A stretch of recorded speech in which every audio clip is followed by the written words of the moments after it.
Hoje, a nossa análise vai fundo nas origens, né?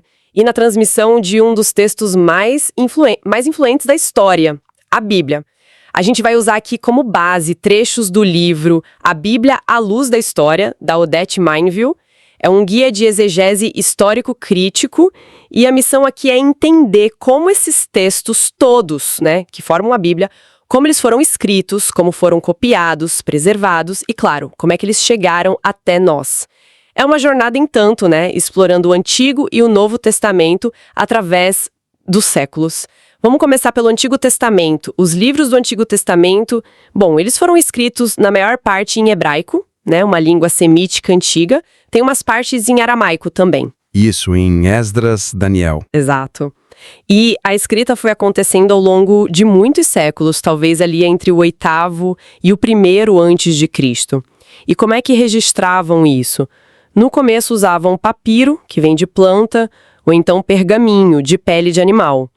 Muitas vezes em rolos bem longos. Depois, mais tarde, lá pelo fim do 1º século depois de Cristo, começou a surgir o formato de códice, que é como um livro, sabe? Com páginas costuradas. Ficou mais popular por ser mais prático. Exatamente. E para a gente acessar esses textos antigos hoje, a gente tem basicamente duas fontes de informação. Tem as testemunhas diretas, ou seja, os manuscritos na língua original, o hebraico. E tem as testemunhas indiretas, que são as traduções antigas para outras línguas. E ambas, né, são super importantes para a gente conseguir reconstruir a história desse texto. Vamos começar então pelas diretas, e aqui a coisa já começa a ficar bem interessante. O mais famoso que todo mundo ouve falar é o texto massorético, o TM. O que ele é exatamente? Bom, o texto massorético é de fato a base para quase todas as edições modernas da Bíblia hebraica. É a testemunha mais completa que a gente tem. A forma dele, como a gente conhece hoje, começou a se consolidar assim, num momento bem crítico, sabe? Depois da destruição do Templo de Jerusalém pelos romanos em 70 d.C. Esse evento meio que forçou uma reorganização do judaísmo, né? E aí vem um esforço enorme para fixar e preservar a tradição do texto. Então, a partir do início do 2º século depois de Cristo, mais ou menos, esse texto que a gente chama de proto-massorético começou a ganhar um status mais normativo. E com o tempo, é importante lembrar, o hebraico foi deixando de ser a língua do dia a dia para muitos judeus. Virou mais uma língua litúrgica. Isso criou uma necessidade, né, de garantir que a pronúncia correta fosse preservada. Principalmente porque o hebraico antigo, ele era escrito quase só com consoantes. Ah, sim, sem as vogais marcadas, né? Exato, sem as vogais. E foi aí, nesse contexto, que surgiram os massoretas. Eram eruditos judeus que trabalharam intensamente ali entre os séculos 6 e 11, mais ou menos. Eles que desenvolveram aqueles sistemas bem sofisticados de sinais, pontinhos, tracinhos em cima e embaixo das letras, para indicar as vogais. E também os acentos, para guiar a leitura correta, a cantilação. E esse trabalho ia muito além de só colocar vogal, certo? Era quase uma ciência para preservar o texto mesmo. Com certeza. Olha, eles criaram a Massorá, que é um conjunto de anotações que eles faziam nas margens no fim dos textos, e essas notas, assim, registravam uma quantidade de detalhes impressionante. Eles contavam versículos, palavras, até as letras de cada livro, identificavam qual era a palavra ou a letra bem no meio do livro, anotavam palavras que só apareciam uma vez ou formas de escrever que eram meio incomuns. Às vezes indicavam o ketib, que é o que está escrito, e o querê, o que deve ser lido. Era um sistema de controle de qualidade, assim, extremamente rigoroso. Nossa! Feito mesmo para minimizar erro de cópia e garantir que o texto consonantal, aquele que eles tinham estabelecido como padrão, fosse transmitido fielmente, né? Que nível de detalhe! É quase como um sistema de verificação de dados antigo para garantir a integridade. Bolas. As mais famosas são as ligadas às famílias Ben Asher e Ben Neftali, lá em Tiberíades. E a tradição da família Ben Asher foi a que acabou nos deixando os códices mais importantes que sobreviveram, né? Você mencionou esses códices importantes da família Ben Asher. Poderia dar uns exemplos pra gente? Quais são esses manuscritos tão cruciais hoje? Claro. Tem, por exemplo, o Códice do Cairo. Ele tem os livros dos profetas e foi vocalizado por Moisés ben Asher, lá em 896 DC. Tinha também o Códice de Alepo, que foi finalizado pelo Aaron ben Asher, por volta de 925. Muitos consideram esse o melhor exemplo do texto massorético, sabe? Mas, infelizmente, ele sofreu danos no século XX. Que pena. Pois é. E o mais completo e que é fundamental para as edições críticas de hoje é o Códice de Leningrado. Ele é datado de 1008 d.C. É o manuscrito completo mais antigo da Bíblia hebraica que a gente tem. E ele serve de base para as edições de referência como a BHS, a Bíblia Hebraica Stuttgartense. Entendi. Então o texto massorético é resultado de um processo longo, né? De padronizar e preservar.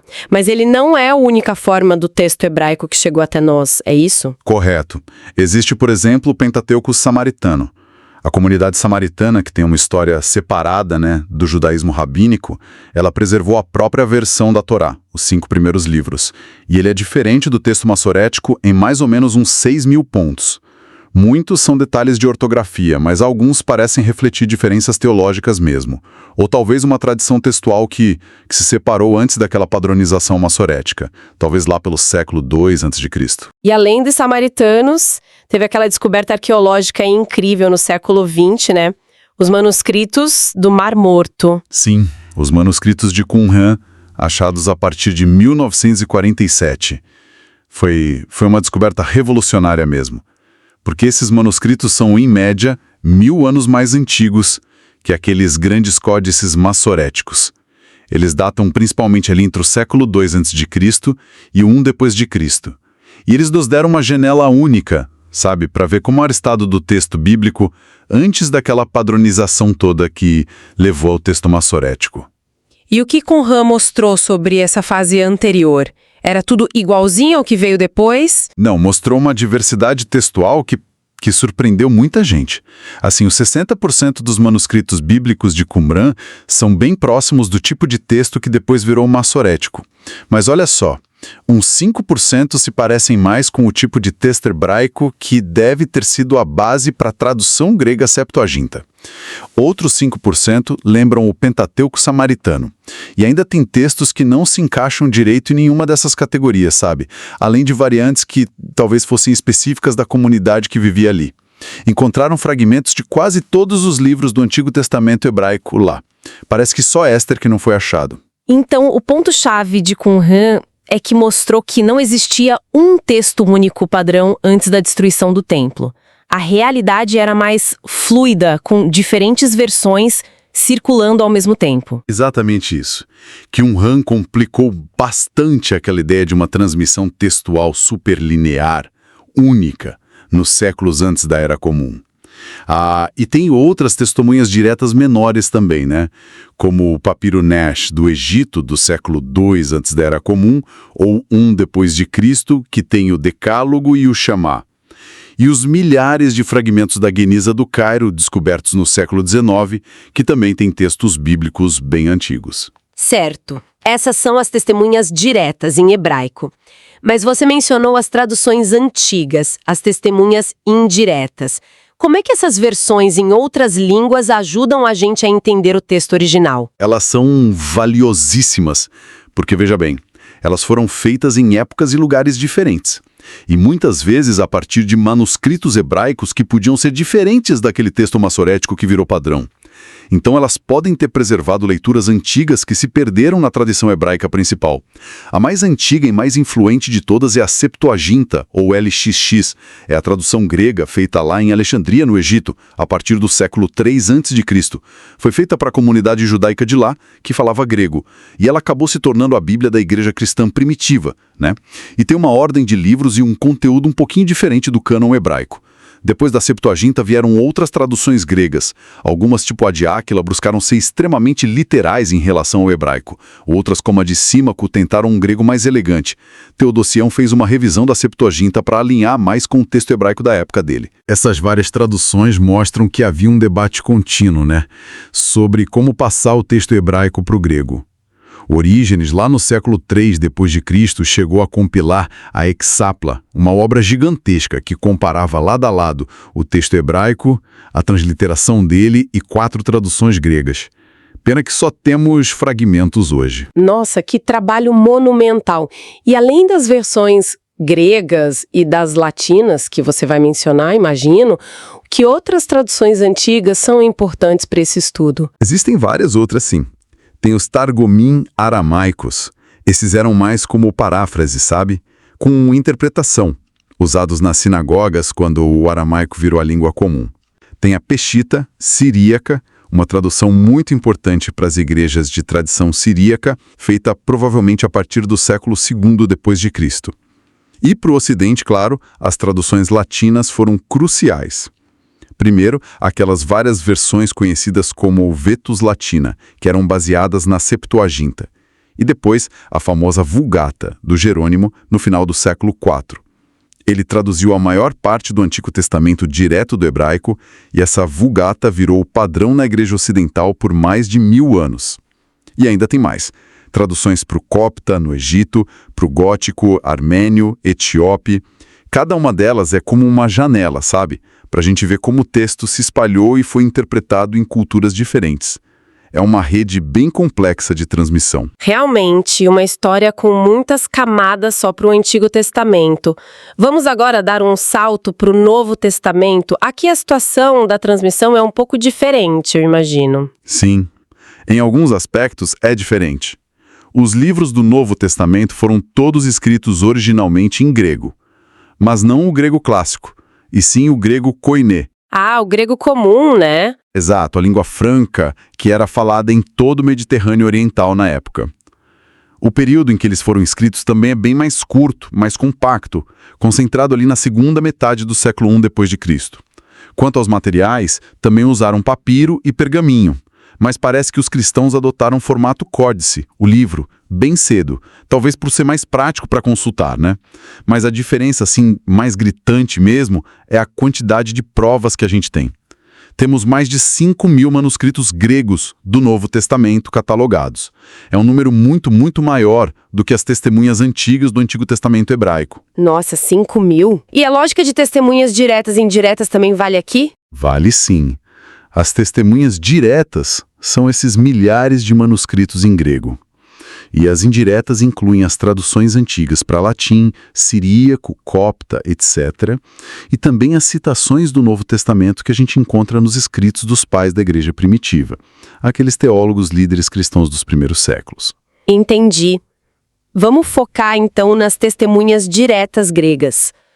Quais são as mais antigas que a gente tem acesso hoje? As mais antigas são os papiros, encontrados principalmente no Egito, geralmente são fragmentos, né? E datam dos séculos II e III d.C. Existem coleções bem famosas, como os papiros Chester Beatty, P45, P46, P47. Eles contêm partes bem grandes dos evangelhos, de Atos, das epístolas de Paulo, do Apocalipse, alguns datando de cerca do ano 200. Outra coleção importante é a dos papiros Bodmer, P66, P72, P75. Tem porções grandes dos evangelhos de João e Lucas e das epístolas de Pedro e Judas.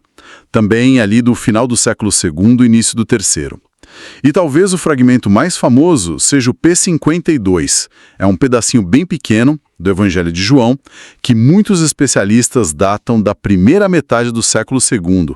É possivelmente o nosso fragmento mais antigo do Novo Testamento. Ter acesso a textos tão antigos, tão próximos da época original, deve ser fundamental para a pesquisa, imagino. E depois desses papiros, o que veio na sequência? A gente começa a ver a produção de códices mais completos, mais duradouros, feitos em pergaminho. Esses geralmente são escritos em letras maiúsculas, que a gente chama de unciais. Os mais famosos e importantes datam do século IV. Tem o Códice Sinaítico, conhecido como Aleph ou 01. Foi descoberto no século XIX, lá no Mosteiro de Santa Catarina, no Sinai. Ele tem quase a Bíblia grega inteira, o Antigo Testamento na Septuaginta e o Novo Testamento completo. E tem o Códice Vaticano, o B ou 03. Está guardado na Biblioteca do Vaticano há séculos. Também tem a maior parte da Bíblia grega. Ambos, o Sináitico e o Vaticano, são considerados testemunhas textuais de altíssima qualidade. São muito importantes. E tem outros unciais importantes dos séculos seguintes, tipo o Códice Alexandrino A02, do século V, o Códice Ephraemi Rescriptus C04, que é interessante porque é um palincesto. O que é isso? Um palincesto? É quando o texto original, no caso bíblico, foi raspado para poderem escrever outra coisa por cima do pergaminho.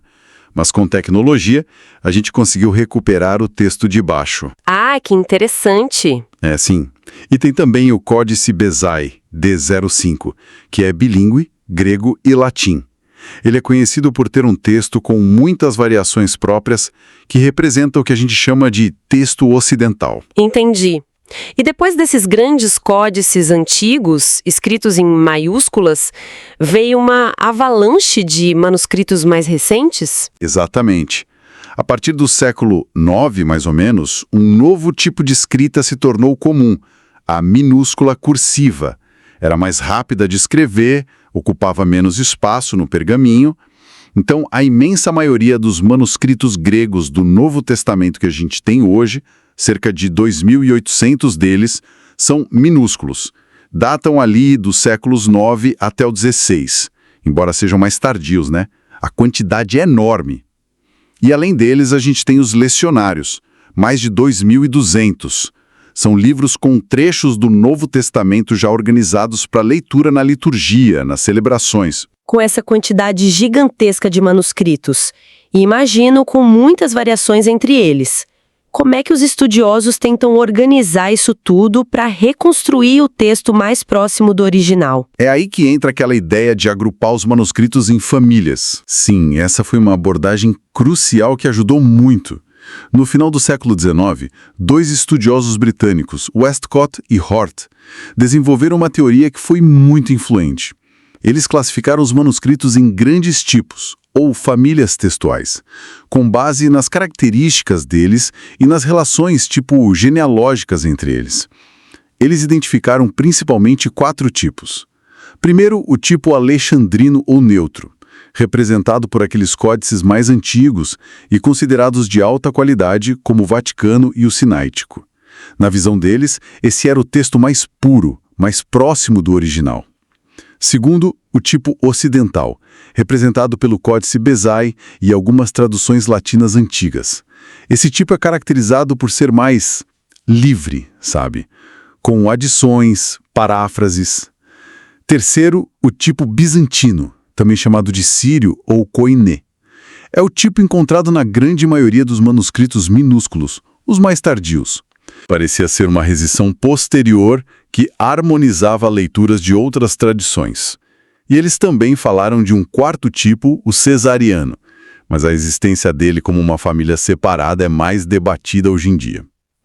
A teoria de Westcott e Hort, que dava um peso enorme para o texto alexandrino, dominou por muito tempo.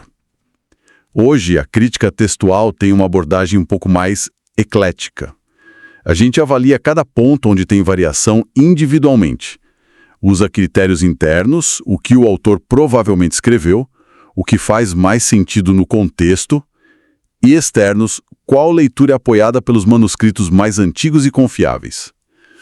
A ideia é decidir qual variante tem mais chance de ser a original em cada caso específico.